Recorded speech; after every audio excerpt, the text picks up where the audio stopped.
ಒಂದೊಂದ್ ಟೈಮ್ದಾಗ ಮಕ್ಳಿಗೆ ವಿಷಯ ಹಾಕ್ಬೇಕು ಅನ್ಸ್ತೈತಿ, ನಾನು ವಿಷಯ ಕುಡಿಬೇಕು ಅನ್ಸ್ತೈತಿ. ಯಾಕಂದ್ರೆ ಪ್ರಾಬ್ಲಮ್ ಆಗತೈತಿ ನನ್ ಜೊತೆ ಬೇರೆ ಬೇರೆ ಪ್ರಾಬ್ಲಮ್ ಆಗತ್ತಾವ. ಯಾರ್ ಬೇಕಾದವ್ರು ಬರ್ತಾರು, ಬ್ಲಾಕ್ ಮೇಲ್ ಮಾಡ್ತಾರು, ವಂಚಿಕೆ ಹಾಕ್ತಾರು, ಯಾರ್ ಹೆಂಗ್ ಬೇಕಾದವ್ರು ಯೂಸ್ ಮಾಡ್ತಾರು. ನಾವ್ ಯಾರಿಗಾದ್ರೂ ಹೇಳ್ಬೇಕಂದ್ರೆ ಅದಕ್ಕೂ ಒಂದು ಹಾದಿ ಇಲ್ಲ. ತೆಗೆದು ಬಿಡ್ಬೇಕು ಸರ್ ಪದ್ಧತಿ, ಬಹಿಷ್ಕಾರ ಪದ್ಧತಿ ಅನ್ನು ಸರ್ ನಾವ್ ಹೆಂಗ್ ಜೀವನ ಮಾಡಿದ್ವಿ ಸರ್. ಯಾರು ನಮ್ಮ ಮಾತಾಡ್ಸೋದಿಲ್ಲ, ನಮ್ಗೆ ಯಾರು ಸಭೆ ಸಮಾರಂಭ ಕರುವುದಿಲ್ಲ. 54 ಜಾತಿಗಳು ಇದ್ದಲ್ಲಿ ಅಂತಲ್ಲಿ ಜನರಲ್ ಸೆಕ್ರೆಟರಿ ಅದಾರ್ರಿ ನಮ್ ತಾಯಿಯವ್ರು. ಅಂತವ್ರಿಗೆ ಅವರು ಈ ಬಹಿಷ್ಕಾರ ಹಾಕುದು ನಮ್ ಗೋಕಾಕ್ನ್ಯಾಗ ನಮ್ ತಾಯಿಯವ್ರಿಗೆ ಬಹಿಷ್ಕಾರ ಹಾಕಿದಾರ. ಇಂತ ಮನುಷ್ಯರಿಗೆನ ಈ ಪರಿಸ್ಥಿತಿ ಇರ್ಬೇಕಾರ ಸಾಮಾನ್ಯ ಜನರಿಗೆ ಯಾವ ತರ ಪರಿಸ್ಥಿತಿ ಇರ್ಬೇಕ್ರಿ? ಸಾಮಾನ್ಯ ಜನರಿಗೆ ಯಾವ ತರ ಕಷ್ಟ ಕೊಡ್ತಿರ್ಬೇಕ್ರಿ? ಬಹಳ ಜನ ನೊಂದ್ಕೊಂಡು ಗಪ್ಪ ಚುಪ್ಪ ಅದಾರ. ಅದೆಲ್ಲ ಏನ್ ಗೊತ್ತಿದ್ದಿರ್ಕಿಲ್ಲ. ಮತ್ತ ಅಕಸ್ಮಾತ್ ತೀರ್ಕೊಳ್ಳೋಣ ನನಗೂ ಏನ್ ಗೊತ್ತಾಗಿಲ್ಲ. ಏನ್ ಮಾಡ್ಬೇಕು ಏನ್ ಬಿಡ್ಬೇಕು ಏನು ತಿಳಿವತ್. ಒಬ್ಬಾಕಿನ ಮನ್ಯಾಗಿರಕ್ಕೆ ಅದ್ ಹೆಣ ಮನ್ಯಾಗ ಇವ್ರೆಲ್ಲಾರು ಇವ್ರು ಬರ್ವಾರು, ಇವ್ರು ಬರ್ವಾರ, ತಾವ್ರು ಬರ್ವಾರ. ಎರಡು ಕಡೆದು ಫ್ಯಾಮಿಲಿದವ್ರು ಬರದ ಪೂರಾ ಮಧ್ಯಾಹ್ನ ಮಠ ಸಂಜಿ ಮಠ ಟೈಮ್ ನೋಡ್ಕೋತ್ ಆಜು ಬಾಜು ಮಂದಿ ಎಲ್ಲಾ ಹೆಣ ಜಲ್ದಿ ಎಬ್ಸ್ರಿ ಅಂದ್ರುನು ಪೂರಾ ಲೋಡ್ ಆಗಾಗ್ತಿತ್ರಿ ಅದ. ಅಂದ್ರ ಮನಿ ಮಾಲಕರು ಎಷ್ಟೋ ತನಕ ಇಡವ್ರ ನೀವ ಅಂತ ಹೇಳಿ ಎಲ್ಲಾರು ಬೈಯಾಕ್ ಬಂದ್ರು, ಎಲ್ಲಾರು ಜಗಳಕ್ ಬರಾಕ್ತಿದ್ರು. ನಾ ಏನ್ ಮಾಡ್ಬೇಕು ಮುಂದಿಂದ ಏನು ತಿಳಿವತ್ತಾಗಿತ್ತ. ಆಮೇಲೆ ನಮ್ಮ ಅಣ್ಣ ಬಂದ್ರಿ. ನಮ್ಮ ಅಣ್ಣ ಬಂದ ಆಮೇಲೆ ನಮ್ಮ ಅಂಟಿ ಹೇಳಿದ್ಮೇಲೆ ಅವ್ರು ಕೂಡಿ 1-2-3 ಮಂದಿ ಕೂಡಿ ಅಷ್ಟ ಮಾಡಿಬಿಟ್ರ. ಅವ್ರದ್ ಏನ್ ತಪ್ಪಿತ್ರಿ ಪಾಪ, ಅವ್ರ ಏನು ತಪ್ಪ ಮಾಡಿರ್ಕಿಲ್ಲ. ಅದ್ ಬರೇ 5 ನಿಮಿಷದೊಳಗ್ ಮನ್ ಮಾಡಿ ಹೋದ್ರ ಮುಗ್ದ ಹೋಗ್ತಿತ್ತು ಅವ್ರದ್. ಅವ್ರ ಪೂರಾ ಅದ್ರದ್ ಕಿಮ್ಮತ್ತ ಉಳಿಸ್ಲಿಲ್ಲ ಅವ್ರು. ಕರಿಯಂಗಿಲ್ರಿ. ಈಗ ನೋಡ್ರಿ ಮನುಷ್ಯ ತಪ್ಪ ಮಾಡಿರ್ತೈತಿ. ಒಂದ್ ಸ್ವಲ್ಪ ಏನಾದ್ರು ಹೇಳಿ ಕೇಳಿ ಒಂದ್ ಸ್ವಲ್ಪ ಕೈಯಾಗ ಹಿಡ್ಕೊಂಡ್ರ ಇದ್ ಬಿಡ್ತೈತಿ. ಈಗ ನಮಗ್ ಹೆಂಗ್ ಭಯ ಉಟ್ಕೊಂಡೈತ್ರಿ, ಈಗ ನನ್ ಜೊತೆ ಏನಾದ್ರು ಅನ್ಯಾಯ ಆಗತೈತಿ, ಮೋಸ ಆಗತೈತಿ, ಯಾರಿಗೂ ಹೇಳಂಗಿಲ್ರಿ. ಯಾಕಂದ್ರ ಅವ್ರು ಈಗ ನಾ ಹೇಳಿ ಅಂದ್ರ ಅವ್ರು ನಮ್ಮ ಮಾಮಗಳತ್ತು ನಮ್ಮ ಅಂತಂಬ್ರತ್ತು ಹೇಳ್ರ ಅವ್ರಿಗೂ ಸಮಾಜದಾಗಿಂದ್ರ ತೆಗಿತಾರ, ಅವ್ರ ನನಗ್ ಹೆಲ್ಪ್ ಮಾಡ್ರ. ಹಿಂಗಾಗಿ ನಾವ್ ಒಬ್ರಾಗಿ ಇದಾಗತೈತ್ರಿ, ಸಾಯು ರೇಂಜಿಗ್ ಬರಾಕ್ತೈತ್ರಿ. ಒಂದೊಂದ್ ಟೈಮ್ದಾಗ ಮಕ್ಳಿಗೆ ವಿಷಯ ಹಾಕ್ಬೇಕ ಅನ್ಸ್ತೈತಿ, ನಾನು ವಿಷಯ ಕುಡಿಬೇಕ ಅನ್ಸ್ತೈತಿ. ಯಾಕಂದ್ರ ಪ್ರಾಬ್ಲಮ್ ಆಗತೈತಿ ನನ್ ಜೊತೆ ಬೇರೆ ಬೇರೆ ಪ್ರಾಬ್ಲಮ್ ಆಗಾಗ್ತಾವು, ಬ್ಲಾಕ್ ಮೇಲ್ ಆಗಾಗ್ತೈತಿ. ಯಾರ ಮುಂದೆ ಹೇಳ್ಬೇಕ್ರಿ ನಾವು? ಈಗ ಇವ್ರ ಯಾರಾದ್ರೂ ನಮ್ಗ್ ಕ್ಲೋಸ್ ಇದ್ರ ನಾವ್ ಹೇಳ್ಬೋದು ಇವ್ರಿಗೆ. ಇವ್ರ ಯಾರು ಕ್ಲೋಸ್ ಇರಾಕ್ ಆಗುದಿಲ್ಲ, ಮಾತಾಡ್ತಾರು ಅಷ್ಟ, ಪ್ರಾಬ್ಲಮ್ ಹೇಳಕ್ ಆಗುದಿಲ್ಲ. ಯಾಕಂದ್ರ ಅವ್ರು ನಮಗೆ ಸಪೋರ್ಟ್ ಮಾಡ್ರ ಅವ್ರ ಸಮಾಜ ಹೊರಗ್ ತೆಗಿತೈತಿ. ನಮ್ಗೆ ಸತ್ಯದ ಸಂಬಂಧ ಆಳ್ಬೇಕೋ ಏನ್ ಇದ ಟೆನ್ಷನ್ ತಗೋಬೇಕೋ ಮನ್ಯಾಗ ಅಂತಂಬ್ರಂತ್ರು ಯಾರು ಇಲ್ರಿ, ಪಪ್ಪ ಬಿ ಇಲ್ಲ. ಇವ್ರ ಹಿಂಗ್ ಮಾಡ್ದಂಗ ನಾವ್ ಇನ್ನಷ್ಟ ತೆಳಗ ಹೊಂಟೇವ್ರಿ. ಅಂದ್ರ ಏನೋ ಯಾರ್ ಬೇಕಾದವ್ರು ಬರ್ತಾರು, ಬ್ಲಾಕ್ ಮೇಲ್ ಮಾಡ್ತಾರು, ಅಂಜಿಕೆ ಹಾಕ್ತಾರು, ಯಾರ್ ಹೆಂಗ್ ಬೇಕಾದವ್ರು ಯೂಸ್ ಮಾಡ್ತಾರು. ನಾವ್ ಯಾರಿಗಾದ್ರೂ ಹೇಳ್ಬೇಕಂದ್ರ ಅದಕ್ಕೂ ಒಂದು ಹಾದಿ ಇಲ್ಲ. ಯಾರ್ಗ್ ಹೇಳ್ಬೇಕು, ಪ್ರಾಬ್ಲಮ್ ಸಾಲ್ವ್ ಮಾಡ್ಕೋಬೇಕು, ನಾವು ಚಲೋ ಇರ್ಬೇಕು.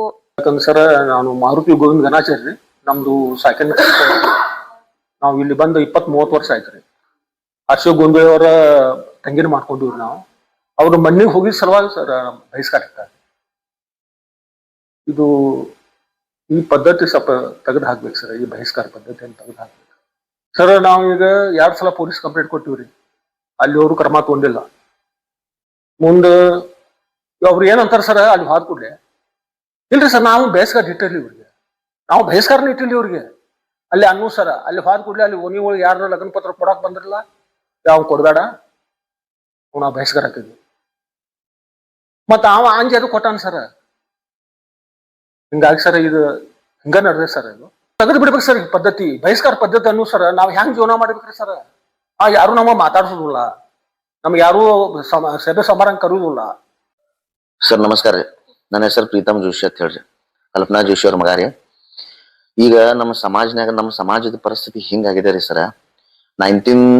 1964ನ್ಯಾಗ ಮೊದಲಿಂದ ಏನ್ ಪದ್ಧತಿ ಬಂದಿದಲ್ರಿ, 1964ದಾಗ ಬಹಿಷ್ಕಾರ ಆಗಲಿ, ಸಮಾಜದಿಂದ ಹೊರಗೆ ಹಾಕೋದು, ಹೆಣ್ಮಕ್ಳಿಗೆ ಗಂಡಸರು ಎಲ್ಲಾ ಸುತ್ತೂರಿಗೆ ಕೂತ್ ಹೆಣ್ಮಕ್ಳಿಗೆ ನಡು ಕುಣಿಸೋದು, ಸ್ನಾನ ಮಾಡಿಸಿ ದೇವ್ರ ಗುಡಿಯಾಗ ಹೋಗೋದು, ಇನ್ನೂವರೆಗೂ ನೋಡ್ರಿ ಸರ ನಮ್ ಗೊಂದಲಿ ಸಮಾಜ ಒಳಗ ಮೊದಲಿಂದ ನಡ್ಕೋತ್ ಹಿಂಗ್ ಬಂದೈತ್ರಿ. ನಮ್ಮದೇ ಅಂತಷ್ಟ ಅಲ್ಲ, ಕರ್ನಾಟಕನ ಕೆಲವು ಜಾಗನಾಗೂ ಈ ತರ ಪ್ರಾಬ್ಲಮ್ ಆಗೈತಿ. ಇವತ್ತು ನಾವು ಆಕ್ಚುಲಿ ಮೇನ್ ವಿಷಯ ಏನಪ್ಪಾ, DC ಅವ್ರಿಗೆ ಆಗ್ಲಿ SP ಅವ್ರಿಗೆ ತಿಳಿಸೋದು ಏನಪ್ಪಾ ಅಂದ್ರ, ಇದು ಏನ್ ಕಾನೂನು ಮೊದಲಿಂದ ಮಾಡ್ಕೋತಿವ್ರು, ನಮ್ ಹಿರಿಯರ್ ಮಾಡ್ಕೋತ ಬಂದಾರು. ಇದು ಸುಮಾರು ಅದಾಯ್ತ್ರಿ, ಅದೇನೋ ಒಂದು ಟೈಮ್ನಾಗ ಮಾಡಿದ್ರು ಆಗೋತ್ತ. ಬಟ್ ಈಗ ಸುಧಾರಣೆ ಆಗೈತ್ರಿ. ಈಗ ಹೊಸ ಜಗತ್ ಬಂದಿದ್ದಾರೆ. ಈಗ ಇನ್ ಮೇಲಾರ ಎಲ್ಲಾ ಇದನ್ನ ಆಗ್ಬೇಕು. ಫಾರ್ ಎಕ್ಸಾಂಪಲ್ ಈಗ ನಮ್ ತಾಯಿದ ಒಂದು ವಿಷಯ ಹೇಳ್ತೇನ್ರಿ. NT-DNT 54 ಸಮಾಜ ಕೂಡಿ ಒಂದು ಇಂಟರ್ನ್ಯಾಷನಲ್ ಸಮಾಜ ಅದ. 54 ಜಾತಿಗಳು ಇದ್ದಲ್ಲಿ ಅಂತಲ್ಲಿ ಜನರಲ್ ಸೆಕ್ರೆಟರಿ ಅದಾರ್ರಿ ನಮ್ ತಾಯಿಯವ್ರು. ಅಂತವ್ರಿಗೆ ಅವರು ಈಗ ಬಹಿಷ್ಕಾರ ಹಾಕುದು ನಮ್ ಗೋಕಾಕ್ನ್ಯಾಗ ನಮ್ ತಾಯಿಯವ್ರಿಗೆ ಬಹಿಷ್ಕಾರ ಹಾಕಿದಾರ. ಈಗ 1-2 ಮುಂಚೆ ಹೇಳಿದ್ರ ನಮ್ ತಾಯಿಯವರು, ಈ ತರ ಸಮಸ್ಯೆ ಆಗಿತ್ತು, ಅದಕ್ಕೆ ನಮ್ ಬಹಿಷ್ಕಾರ. ಇಂತ ಮನುಷ್ಯರಿಗೆನ ಈ ಪರಿಸ್ಥಿತಿ ಇರ್ಬೇಕಾರ ಸಾಮಾನ್ಯ ಜನರಿಗೆ ಯಾವ ತರ ಪರಿಸ್ಥಿತಿ ಇರ್ಬೇಕ್ರಿ? ಸಾಮಾನ್ಯ ಜನರಿಗೆ ಇವ್ರು ಯಾವ ತರ ಕಷ್ಟ ಕೊಡ್ತಿರ್ಬೇಕ್ರಿ? ಬಹಳ ಜನ ನೊಂದ್ಕೊಂಡು ಗಪ್ಪ ಚುಪ್ಪ ಅದಾರ, ಯಾರು ಇದ್ರ ಬಗ್ಗೆ ವಿಷಯ ತೆಗ್ದಿಲ್ಲ.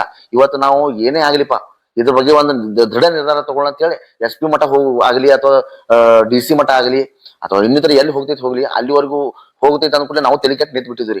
ದಯಮಾಡಿ ನಾವು SP ಆಗ್ಲಿ ಸಾಹೇಬ್ರಾಗ್ಲಿ ಅಥವಾ DC ಸಾಹೇಬ್ರಾಗ್ಲಿ ಕೇಳ್ಕೊಳ್ಳೋದು ಏನಂದ್ರ, ಸರ್ ಇದು ಏನ್ ನಡೆದಿದ ಇನ್ನು 2G ಜಮಾನದಾಗ ಅವ್ರ ಅದಾರ್ರಿ.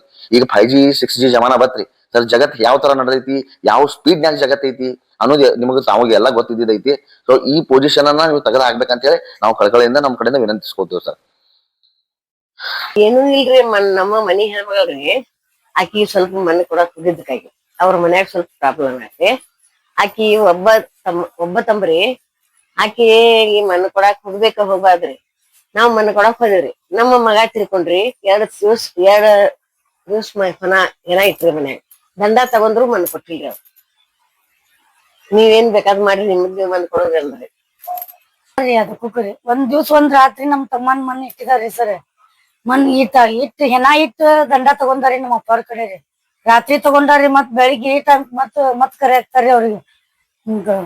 ಕಾಲ್ ಬಿದ್ದು ಮತ್ ದಂಡ ಕೊಡ್ಬರಿ ಅಂತೇಳಿ ನಮ್ಮ ಅವ್ವನ ಅಪ್ಪನ ಇಬ್ಬರಿಗೆ ಕರೆ ಹಾಕ್ತಾರೆ. ಅವ್ರ ಮನಿ ಕೇಳಂಗಿಲ್ಲ ಅಂದ್ರೆ ಎಲ್ಲಾ ಪ್ರತಿಯೊಂದು ಊರಿಗೆ ಎಲ್ಲಾ ರಿಕಾರ್ಡ್ ಆಗಾಗ್ತೈತಲ್ರಿ ಮನಿ ಹಿಂಗ ಅನ್ನೋದು. ಆಮೇಲೆ ಈಗ ಹಿಂದ್ ಮಕ್ಳು ಕೊಡು ತಗೋದು ಹೆಂಗ್ರಿ, ಅವರ ಆಗೋದು ಹೆಂಗ್ರಿ, ಹಿಂದ್ ನಮ್ಮ ಹೋಗು ಹೆಂಗ್ರಿ. ಮತ್ತ ಅದ್ ಒಂದ್ ಬಿಟ್ಟು 2 ಹೆಣ್ಮಕ್ಳನ್ನ ಕೊಟ್ಟಿದಾರಿ. ನಮ್ಮ ಮಮ್ಮಿ ತವ್ರ ಮನೆ ರೀ ಅದು. ನಮ್ಮ ಅತ್ತಿ ಮನಿಗ್ ಹೋಗಿದ್ರಿ. ಹಿಂಗಾಗಿ ಅದ್ ಮಣ್ ಕೊಡಕ್ ಹೋಗಿ ಸಂಬಂಧ ಇಷ್ಟೆಲ್ಲಾ ಅಲ್ಲಿಂದ ಇಲ್ಲಿ ಮಟ್ಟ 4 ವರ್ಷ ಆತ್ರಿ ಸರಿ ಹಿಂಗ್ ನಡೆದೈತಿ.